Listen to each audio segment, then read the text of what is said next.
Bom, pessoal, definimos os termos da auditoria, temos um bom ambiente de gestão da auditoria e já conhecemos os principais aspectos do objeto para a gente começar ali a entender um pouquinho mais. Lembrando ali, quando a gente está falando do duplo diamante da auditoria ali no Design Thinking, né?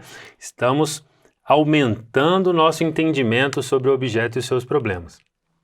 Próximo passo é trabalhar com um entregável muito precioso e praticamente obrigatório em todas as auditorias. Eu estou falando do mapa de processos.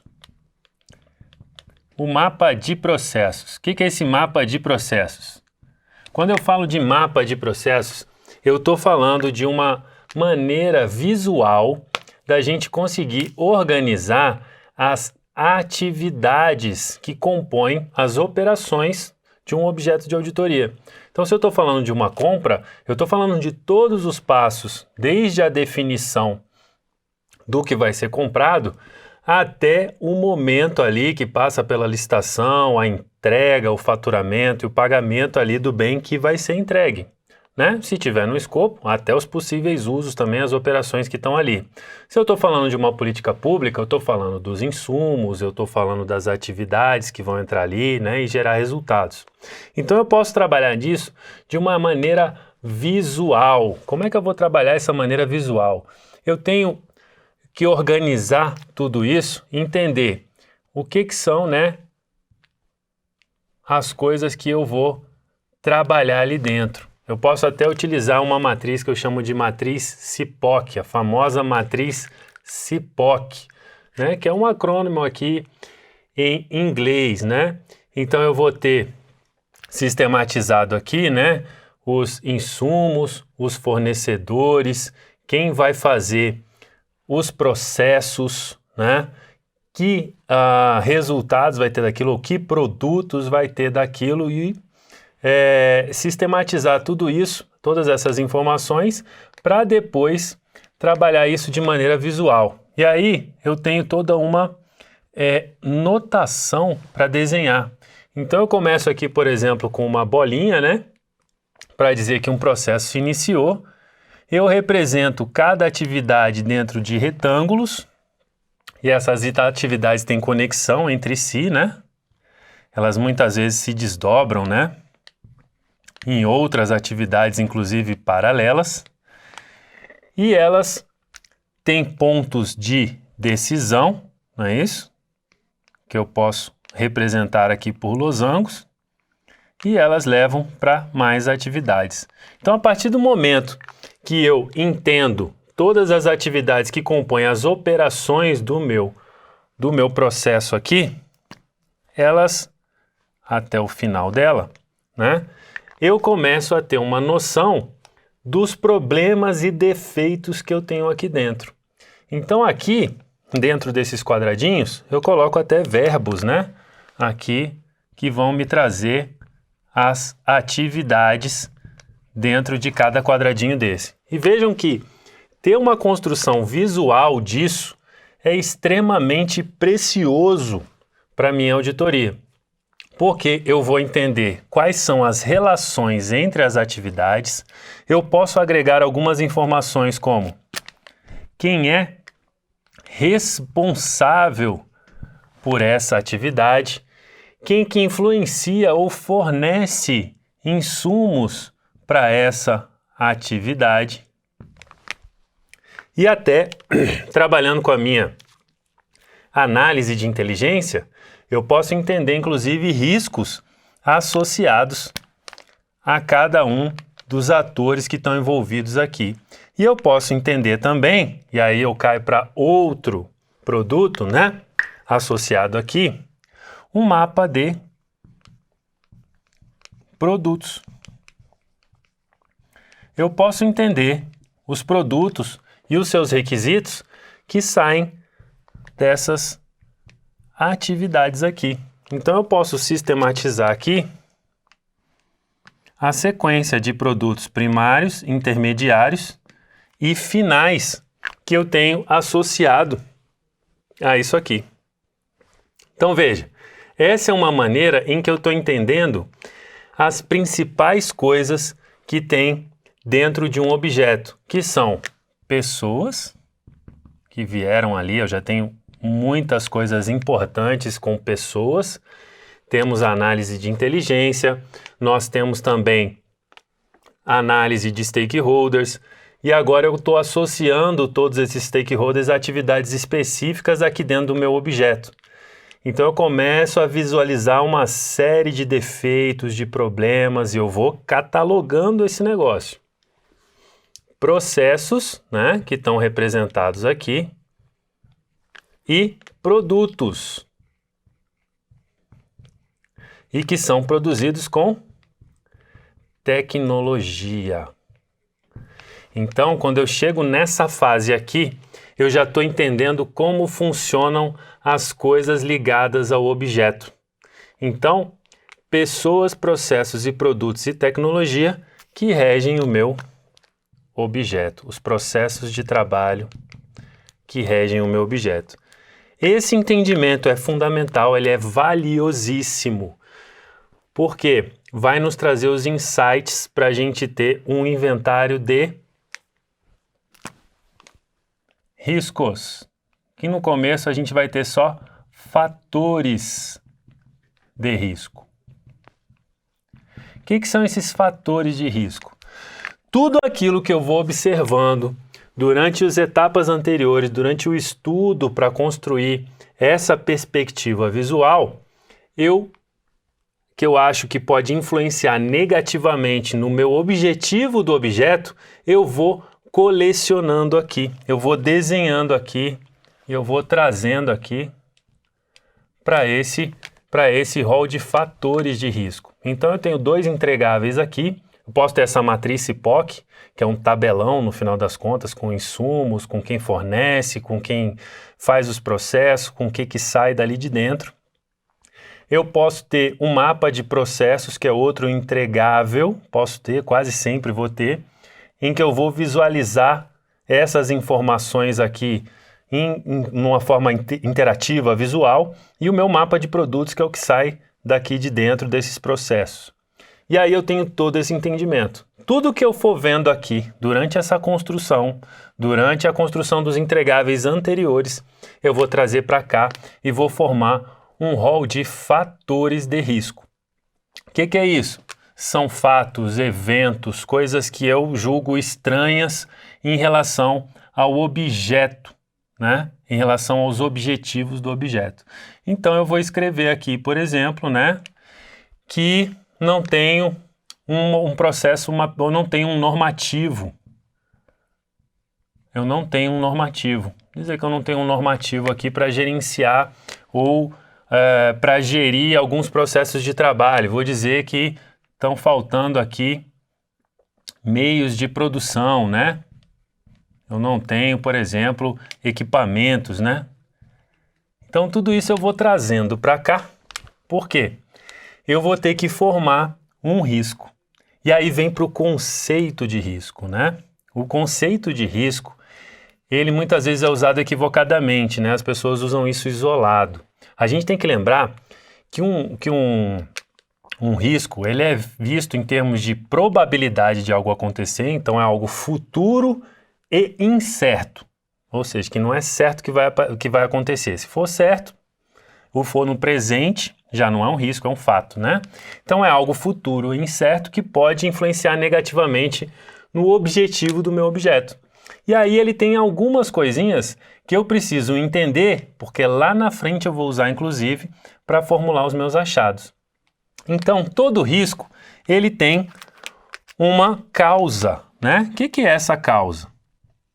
Em geral, ela é composta de uma fonte de risco, ou seja, algo que é problemático, e uma vulnerabilidade. Em geral, essas causas estão relacionadas a pessoas, processos, produtos e tecnologia da auditoria.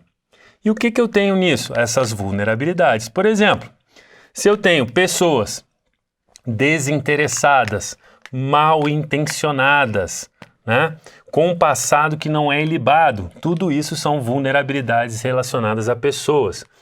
Se eu tenho processos mal montados, mal feitos, né? Ou que não estão sistematizados, que não tem manuais, se eu tenho produtos que não atendem à demanda e se eu tenho uma tecnologia obsoleta para controlar tudo isso aqui, para trabalhar com isso aqui, então eu trabalho aqui digo que isso aqui são causas de problemas. E aí a gente tem um evento indesejado. O que é esse evento indesejado, gente? O que é o evento indesejado para um auditor? Um evento indesejado para um auditor é que o objeto seja diferente, né, do critério. Então é isso que a gente não quer. A gente não quer que o objeto e o critério, que eles não estejam aderentes. É isso que a gente não quer. Então, esse é o evento a ser evitado. E a gente tem pessoas, processos, produtos e tecnologia com defeito concorrendo para que isso aconteça. E por que a gente não quer que isso aconteça? Porque a gente vai macular os nossos objetivos, que significa que a gente vai ter uma consequência, um efeito negativo. Onde? Vocês se lembram que lá atrás a gente falou de objetivos? Objetivos estratégicos, operacionais. Então a gente tem objetivos estratégicos, operacionais, que a gente tem objetivos de conformidade, de comunicação. E o que acontece com esses objetivos quando acontece um evento indesejado? Ou ele fica mais caro, ou ele demora mais, ou cai a qualidade dele, ou pode acontecer alguma irregularidade, né? Então, eu posso cumprir o objetivo, mas dessa maneira. Então, eu tenho essa parte aqui que eu vou chamar de sintaxe do risco, né? Chamo isso aqui de sintaxe do risco. E por que isso é importante, gente? Eu preciso entender que riscos são esses, porque eu vou conseguir trabalhar tudo aquilo que no futuro pode se configurar em um achado, né? Isso pode se configurar em um achado. E eu vou chamar isso aqui, se eu ainda não tiver trabalhado com os meus controles, de risco inerente. O que é esse risco inerente? É o risco relacionado, é tudo aquilo que pode levar o meu objeto a não cumprir os seus objetivos antes de eu instituir controles. Então isso aqui é algo próprio do objeto. Então são defeitos que eu tenho, problemas que eu tenho na minha operação que podem me levar a não cumprir os meus objetivos. Bem, e por que isso é importante? A partir daí, eu vou pegar esses principais, né, que eu vou chamar aqui de atividades-chave e riscos-chave. E atividades-chave. E eu vou trazer isso aí. Eu vou montar ali um novo entregável. Então, eu vou ter um rol de riscos aqui. E eu monto um novo entregável, que eu chamo de matriz de riscos e controles. A nossa famosa matriz de riscos e controles. O que eu vou fazer agora? Eu vou trazer essas atividades aqui, relacionar a esses riscos aqui e eu vou verificar o que o gestor já resolve e o que o gestor não resolve. Fazendo como? Eu vou fazer testes de controle. E aí eu tenho alguns tipos de testes de controle. Eu tenho aqueles em nível de entidade, que são aqueles que atingem toda a entidade, não só o objeto. E os em nível de atividade, aqueles que estão de olho em cada quadradinho desse, em cada produtinho desse. E eu também tenho alguns testes de controle de desenho